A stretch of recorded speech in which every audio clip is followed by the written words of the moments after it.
दुख के साथ बताना पड़ रहा है, हमारी बहनें ज्यादा से ज्यादा बूथ लेवल अधिकारी हैं। जो बूथ लेवल अधिकारी है उसको मात्र 500 रुपए मिलता है।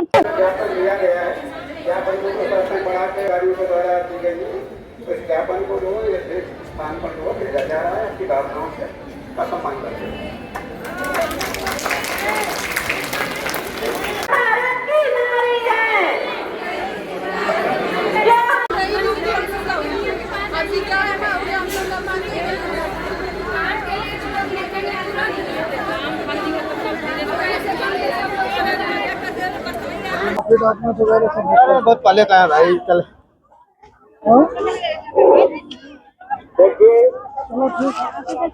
मंडल संरक्षक कौन?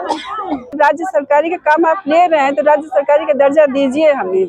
जो सरकार राज्य कर्मचारी को देती है वही हमें भी चाहिए। हम वो सारा काम करते हैं, चाहे हमें एजुकेशन हो, चाहे स्वास्थ्य विभाग का हो, चाहे खाद्यान्न विभाग का हो, चाहे अदर काम हो, चाहे बीएलओ हो, कोई भी काम हो, चाहे मिशन शक्ति हो, हर एक चीज में सरकार जब हमें लाती है तो उनको राज्य कर्मचारी करने में, घोषित करने में क्या जा रहा है उनका। जब काम हमसे ले रही है तो हमें काम का पूरा दाम तो दे सरकार हमें, हम काम करने के लिए तैयार हैं।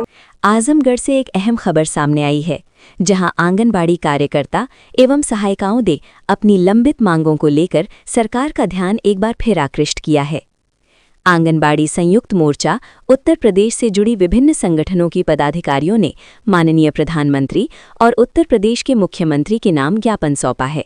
ये ज्ञापन जिलाधिकारी आजमगढ़ के माध्यम से भारत सरकार और राज्य सरकार तक भेजा गया है। ज्ञापन में बताया गया है कि आंगनवाड़ी कार्यकर्ता पिछले कई दशकों से महिला एवं बाल विकास विभाग की आधारशिला के रूप में कार्य कर रही हैं। पोषण, स्वास्थ्य, शिक्षा, टीकाकरण, मातृ एवं शिशु देखभाल सहित केंद्र और राज्य सरकार की अनेक योजनाओं का क्रियान्वयन इन्हीं के माध्यम से किया जा रहा है। लेकिन इसके बावजूद आज तक इन्हें पूर्णकालिक सरकारी कर्मचारी का दर्जा नहीं मिल पाया है। संयुक्त मोर्चा का कहना है कि इससे पहले भी कई बार सरकार को मांग पत्र सौंपे जा चुके हैं। साथ ही 9 जनवरी 2026 को प्रस्तावित आंदोलन की पूर्व सूचना भी प्रशासन को दी गई थी, लेकिन अब तक कोई ठोस और सकारात्मक निर्णय नहीं लिया गया।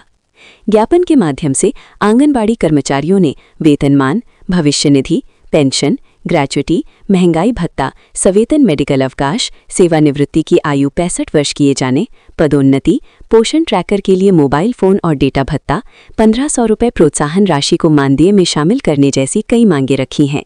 इसके साथ ही अन्य विभागों के कार्य आंगनबाड़ी कर्मचारियों पर न थोपे जाने, मनमानी कटौती और उत्पीड़न पर रोक लगाने की भी मांग की गई है। आंगनबाड़ी संयुक्त मोर्चा ने स्पष्ट चेतावनी दी है कि यदि 7 मार्च 2026 तक उनकी मांगों पर कोई ठोस निर्णय नहीं लिया गया तो 8 मार्च 2026 को आंगनबाड़ी कार्यकर्ता लखनऊ की ओर कूच करेंगी। इस दौरान उत्पन्न होने वाली किसी भी स्थिति की पूरी जिम्मेदारी शासन और प्रशासन की होगी। अब देखना होगा कि सरकार इस ज्ञापन पर क्या रुख अपनाती है। मैं जिलाध्यक्ष हेमा गुप्ता, आंगनबाड़ी कर्मचारी व सहायिका एसोसिएशन उत्तर प्रदेश, जनपद आजमगढ़ से हूँ। और हम 3 जिलाध्यक्ष हैं, 3 गुट यहाँ चलता है और तीनों लोग हम लोग आपसी सहमति से, विचार विमर्श से हम लोग प्रदेश के आह्वान पर संयुक्त मोर्चा बना है और हम लोग भी अपने अपने जिले में संयुक्त मोर्चा के तहत ये कार्यक्रम कर रहे हैं और अपनी मांग माननीय मुख्यमंत्री जी, माननीय प्रधानमंत्री जी को संबंधित ज्ञापन आज हम लोग जिलाधिकारी महोदय को सौंपे हैं। मैं आंगनबाड़ी कर्मचारी एवं सहायिका एसोसिएशन उत्तर प्रदेश आजमगढ़ की जिला अध्यक्ष कंचन यादव। हमारी बहुत दिन से लंबित मांगे हैं। हमें मात्र 6000 रुपया मानदेय मिलता है और हम लोग SIR, BLO का जो भी काम, टीकाकरण, स्वास्थ्य विभाग का सारा काम और जो बाल विकास परियोजना का काम है वो तो है ही है। हम लोग माँ जब बच्चा गर्भ में आता है माँ के, तब से लेके 6 साल तक माँ का और माँ के बच्चे के देखभाल का जिम्मा हमारा है और सरकार हमें मात्र 6000 रुपये में काम बहुत लेती है। बस हमारी यही मांगे हैं, कम से कम वो मजदूरी तो दे। और योगी जी ने ये कहा था कि हमारी सरकार बनेगी तो हम 90 और 120 दिन के अंदर इनको सम्मानजनक मानदेय देंगे। तो क्या 6000 रुपये सम्मानजनक मानदेय है? हम ये पूछना चाहते हैं सरकार से कि क्या ऐसी उनके ऊपर वो है कि इतने बड़े पद पर आसीन होकर अपनी बात से मुकर जाते हैं। बहुत हमारी बहनें बहुत आहत है, बहुत शोषण इतना चरम पर है कि विभाग भी लगाए रहता है, ये करो वो करो वो करो। तो इतना शोषण के देख सकते हैं, आप जान सकते हैं, अपनी पीड़ा को लेकर अपना घर परिवार छोड़ के पूरे जिले से कोने कोने से हमारी बहनें यहाँ आई हैं सिर्फ अपने हक की लड़ाई के लिए।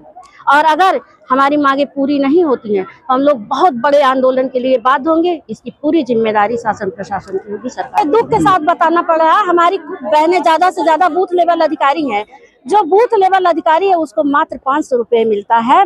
बताने में शर्म आती है कि ये अधिकारी जो है और इन्हें मात्र 500 रुपए मिलता है। सुनने में आ रहा है कि 1000 किया जाएगा, लेकिन 1000 में भी क्या होता है।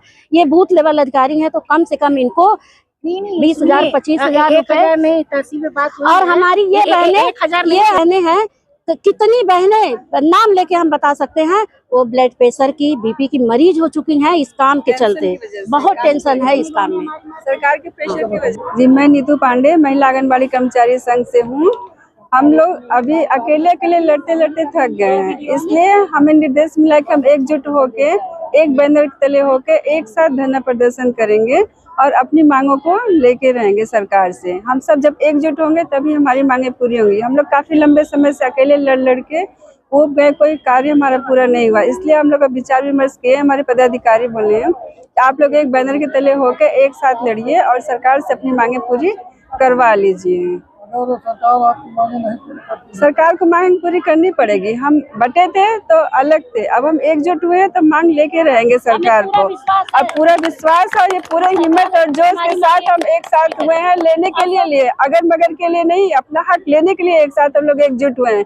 बस हम इतना ही करना चाहते हैं सरकार से कि हमारी मांग, अगर राज्य सरकारी का काम आप ले रहे हैं तो राज्य सरकारी का दर्जा दीजिए हमें। जो सरकार राज्य कर्मचारी को देती है वही हमें भी चाहिए। हम वो सारा काम करते हैं, चाहे हमें एजुकेशन हो, चाहे स्वास्थ्य विभाग का हो, चाहे खाद्यान्न विभाग का हो, चाहे अदर काम हो, चाहे बीएलओ हो, कोई भी काम हो, चाहे मिशन शक्ति हो, हर एक चीज में सरकार जब हमें लाती है तो उनको राज्य कर्मचारी करने में, घोषित करने में क्या जा रहा है उनका। जब काम हमसे ले रही है तो हमें काम का पूरा दाम तो दे सरकार हमें। हम काम करने के लिए तैयार हैं, मना नहीं करते और करते भी हैं जबरदस्ती, लेकिन अब अपना अधिकार लेके हम रहेंगे। जब तक हमें मिलेगा नहीं तब तक हम काम करेंगे नहीं। 8 मार्च के बाद हम लोग बड़े आंदोलन करने वाले हैं। इसकी जिम्मेदारी सरकार की होगी, क्योंकि सरकार घोषणा 2 बार घोषणा पत्र में दे चुकी है कि हमारी सरकार आएगी तो आंगनबाड़ियों को ये कर देंगे, हमारी सरकार आएगी तो आंगनबाड़ियों को वो कर देंगे। ये तो पूरी बहुमत से सरकार इनकी है, केंद्र में भी है, राज्य में भी है। ये क्यों नहीं हमारी मांगे पूरी कर रही है। इस बार हम 8 मार्च तक बड़ा आंदोलन करने की तैयारी में हैं। अगर सरकार नहीं करेंगे तो वो हम करने के तैयार हैं। धन्यवाद।